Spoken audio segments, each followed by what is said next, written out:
Everybody, thank you so much for being with us here for LB's end of year presentation. What we ask our top scholars to do is take about 10 to 15 minutes and share with us things that they did this year, both inside the classroom and outside of the classroom, things that were, it's good. Okay. Yeah.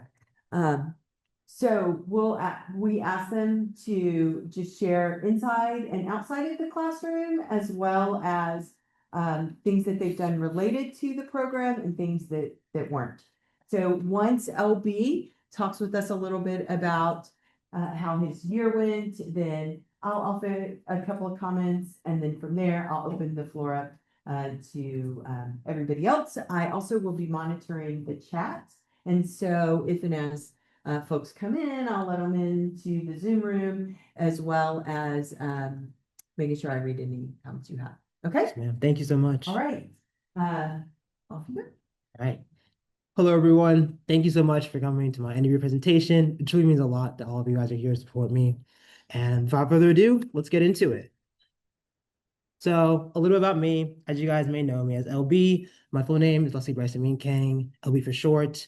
I'm in the class of 2028, and my major is public health.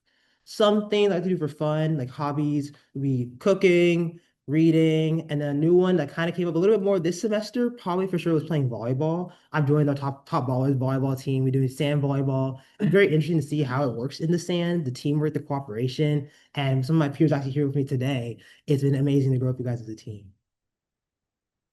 So Top Scholar is encompassed by three separate pillars: knowledge, leadership, and service. And today, I'm just going to walk you guys through real quick how I, as an individual, have been able to accomplish these and my goals to keep on accomplishing these in future years as a second-year student. So we'll start off with the pillar of knowledge. For my knowledge/academic achievement, it would be through the UTSA Mobile Health Lab, and as well as the course Database Management in Community and Public Health. For UTSA Mobile Health Lab, this is currently my second year as a student research volunteer. What we do in the Mobile Health Lab, it's expanded as I've been working there. We started mostly trying to get people to walk within the San Antonio community. It was 7K steps per day, also known as the 50K for Life program, NIH-funded research program, trying to get, again, people get more active and more involved in more physical movement and wellness. So my role within it has been more on the representation side, making forms like these, whether it's videos, flyers, fotonovelas, just different ways for the community to be able to appreciate and engage in wellness and movement, and then ways that they could continue to do at home. I definitely think my favorite part about it, though, has to be when I'm actually going on site to work with them. We started with the House of Neighborly Service over the summer. It was so amazing to be able to do walking tests, stretching with people, but then also asking how their day was, working with these elderly participants to be able to improve their wellness, to find ways they can continue their wellness outside of this of the center. Right now, we're working with Palacio del Sol. It's a apartment style elderly senior apartment living facilities, and going there to the community center, seeing all those smiles we walk in again every single week on Tuesdays, Thursdays in the morning, being able to work with them has truly been an amazing opportunity that I hope to continue and look forward to as we keep on going. For database management, it also is under my PI, which is Dr. Zenon Yin. Right now I'm a teacher assistant, a TA for his course. What really has changed within this one is that we've really worked on remodeling it a lot. Because before, it used to be kind of almost like one of those uninteractive classes where the professor maybe emails you twice a semester about some assignments, and it's just an online modules. We're trying to make it more involved with students, make sure that they truly know about database management, how it affects in public health care, especially for those who are interested in epidemiology or even any other research heavy, more statistical and data analysis heavy roles within the public health sphere.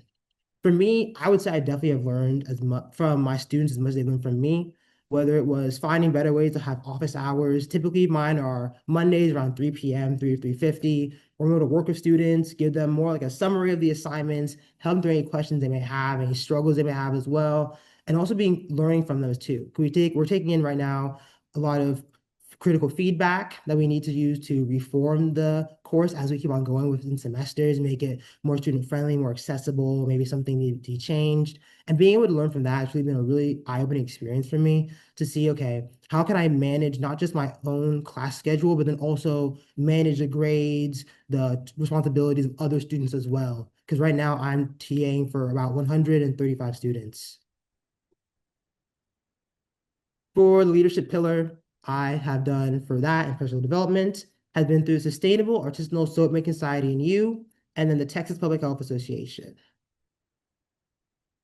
The Sustainable Artisanal Swimming Society in U is also known as SASSY. It was founded by my older sister, Elsie Chelsea, and I am fortunate to be the liaison for it. And this is my second year continuing into it. This year, we tried to really focus a lot more on collaboration with other student organizations. I think my favorite one for sure had to be, as you see many of the pictures there, are with Voices. So Voices is a student wellness and volunteering organization here on campus. They get involved in the community, really helping everyone thrive. And it was an amazing opportunity. I remember the first time I saw their email in our inbox asking for a collaboration opportunity. I was so excited to tell AC. And from there, we've been able to work out the details super quickly. Having a bunch of students in the lab working with us was really an amazing experience because not only do we have fun making soap, but it was really interesting for me because I'm learning and seeing like saponification in my organic chemistry classes. And I'm saying, okay, how can I actually apply what I'm knowing, my knowledge, into making soap? So when they're asking me questions, I'm not just saying, okay, like reading off the script, but I say, okay, this happened because of X, Y, and Z. And it's not just simply saying, okay, this is this, checking off boxes. I'm working on our website where we've donated over 2,000 soaps so far. Currently, one of our most recent events was with Lemonade Circle, where we had a donation event and also an event for students to come in, young girls be able to make soap for themselves and see the beauty in chemistry. And it really is eye-opening when you see so many people, whether they're a public health major like myself, or maybe they're in more computer science, they're so interested and fascinated by the process of soap making and really show that chemistry and science is really for everyone. As well, on top of that, I worked for the Texas Public Health Association. I was in the 101st conference over this past summer as a research presenter. It was an opportunity I was able to get so graciously by my PI, Dr. Yin. He was able to bring me out to Brownsville, Texas, where I was there for 3 days. My representation and what I researched were presented on was professional development in these Go Knapsack centers here in South Texas, seeing how professional development levels can impact the care that children are getting in these centers. Some of the things we were looking for was how much do they encourage students to go outside? In what ways do they have for students to go outside? Whether it's more playtime outdoor, more outdoor activities, ways for them to bolster their motor skills as well. And then even seeing, okay, how do they talk to parents and communicate with them how to have ways for their children to stay active even outside of the care centers.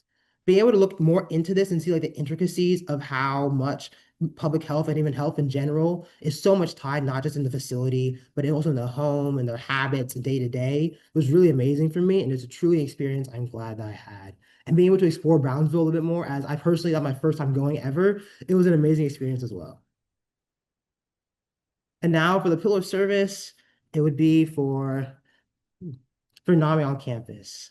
I would definitely say that out of all my experiences this year, I think NAMI was one of the ones that I would definitely have to say is my favorite. I've been working with NAMI since summer. It started all with a simple email last year in the winter to Miss Henningman. It was amazing being able to meet with her on Zoom during my winter break, being able to talk with her, speak with her, getting to know what NAMI was much better. From there, I met Ms. Rodriguez. And then when I came in over the summer, I was met with open arms by so many of the NAMI community, including Jen and Andrew, who are here with me today. It was an amazing opportunity for me to be able to bolster mental health wellness, but then also see how they worked there in their day-to-day inside the office as well. And I've also had many opportunities within that as well. I was able to feature on the news, as you see on the top left, on News 4 San Antonio, talking about how mental health be impacted during winter break, especially as finals start ramping up. Students are worried about their final averages, their test scores, exams, maybe going back home for the winter, and being able to find ways for students to help tackle that. It was an amazing opportunity to speak with some radio hosts and some news hosts to tell them, okay, these are some ways that students can really alleviate that stress, calm down, and have a smoother transition into their winter. I remember the first time I met with Andrew, which is in the bottom left corner on campus, and Jen as well. It was a sunny day, as you can tell, very nice scenery outside the JPL. They gave us so much money, free merchandise, told us what non campus is about, and they've really been there with us to support, whether it's through tabling, as you can see here, and even our very first general meeting. It was an amazing experience. So many people showed, and they were really interested, and it felt more like a discussion, which I really was hoping it would be, where we were able to talk when people had ideas, they would jump in, give their own personal experience on mental health, mental wellness, and we were really all able to all bounce off each other. And it was one that the students truly felt like they were in control, and one that I'm really glad that we were able to have more of a discussion based. And as we continue right now, based on student request, our next meeting coming up soon is going to be about stresses and how students can deal with said stressors in their day-to-day lives as students. I've been able to also receive many awards from NAMI as well. I remember it's on the the top right corner, doing adult award. I remember Mr. Rodriguez had simply sent me a message, just, can you come to the winter formal? I told him, sure. Little did I even know when I got there. I remember Andrew told me, whatever you do, do not flip around the schedule. And I was like, I don't know why he's saying it, but I won't. Lo and behold, I think more towards the end of the occasion, they gave me the Young Adult Award for being such a strong pillar of mental health and wellness in our community. And it was truly one that I was not expecting to have at all. And I was so grateful for the amazing opportunity. And I'm very grateful for you guys as well, and for everyone at NAMI that really thought of me as a pillar of the community for mental wellness. And it truly, I mean, it means the world to me. Thank you guys so, so much. So then what's next? One of the things I'm really looking forward to is NamiCon. Myself and currently our PR representative, Jocelyn, we were invited and nominated by NAMI again to be able to go to NamiCon over in Atlanta for the 2026 convention. There, we're going to be able to meet with other professionals in the mental health wellness sphere, be able to talk with them, get to know them better, even other people who have also founded NAMI on campus organizations on their own campuses. I'm looking forward to the opportunity because one, it'll allow me to see, okay, how have these guys formed their own organizations here on campus? How have they managed to make them thrive? How are they taking back student support, feedback, any experience that they may have, any road bumps? And how can I, as a person, also incorporate that, bring that back home to San Antonio and use that to be able to improve NAMI on campus as we go on to our second year of existence? And really through, again, as it says here, these 3 full days of transformation, inspiration, and collaboration, I'm really hoping to get a better idea of mental health, what NAMI has to offer, and the many resources and people that I can turn to. Another thing I'm looking forward to is a study abroad experience in Costa Rica. So we'll be going to Rancho Margo for 10 days, a 10-day retreat, self-sufficient organic ranch. I'm looking forward to that as well. Also bring it back home in the terms of sustainability. Because as for me, I've never lived long-term outside the US. I've always called this my home, even though my parents are from Cameroon. So being able to live somewhere, see how they really work and involved in the community, not just staying at some hotel, but actually in the community, will really be able to show me, okay, how can I build sustainable practice for myself? How can I bring that back home to not only work these, but also appreciate what I have here in the US much more?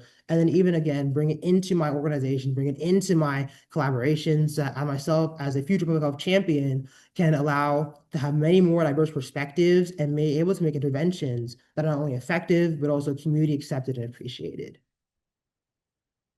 And finally, I'll be continuing with UTSA Mobile Health Lab.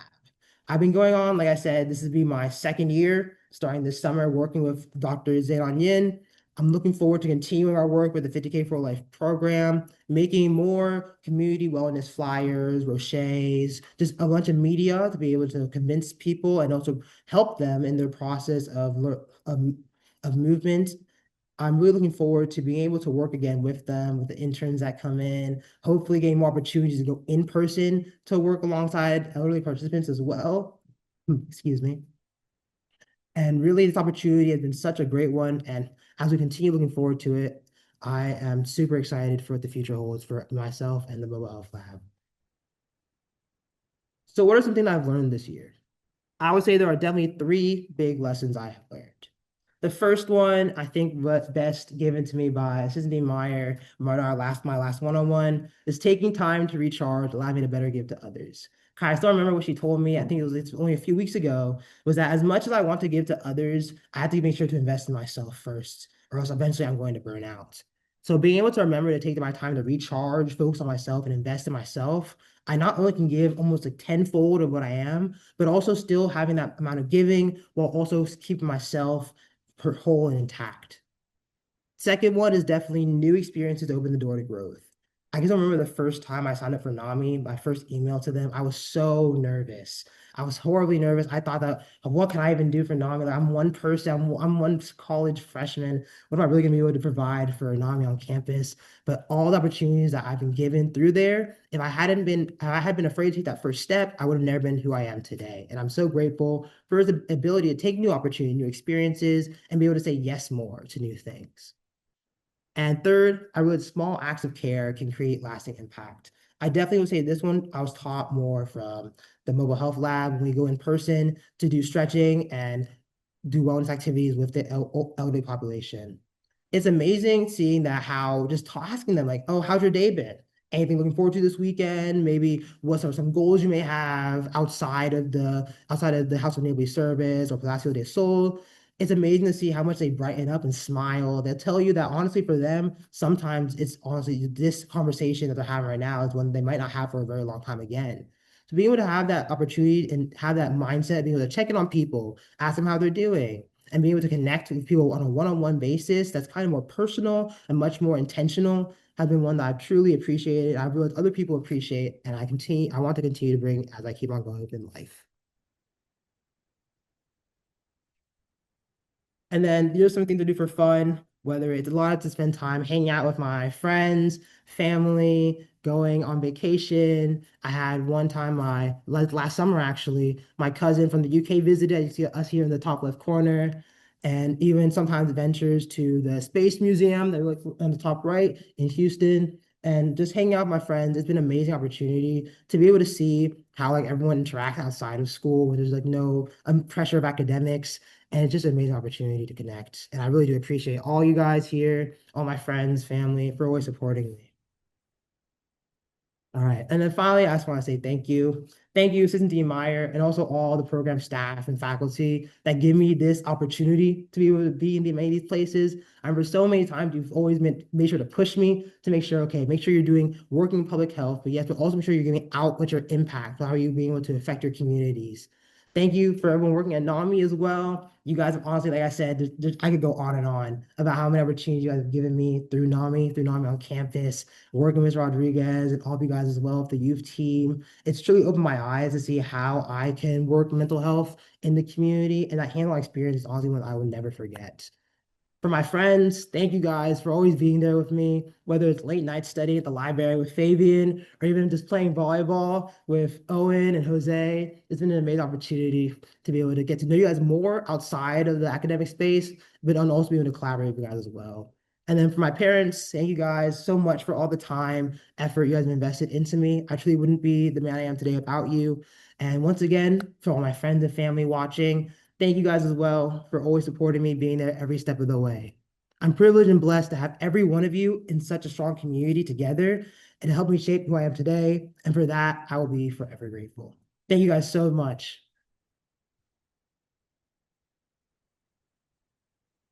Well, great job, LD. You are a very, I think you're a very good presenter. In Thank you, addition ma'am. to the content of what you're doing, it's really easy to forget that you were just a second year student. And so that other folks have space and room to make comments as well. I will just reiterate what I think I actually say to you every time we have a one-on-one, which is don't get so lost in all that you're doing that you forget about yourself. Um, the work that you're doing out in the community is extremely commendable, but you're also a human, so don't forget that part. Yes, ma'am. Thank you so much. Okay. Others have comments or thoughts for LB? Thank you so much for the invitation. It's an absolute pleasure to be able to work with you.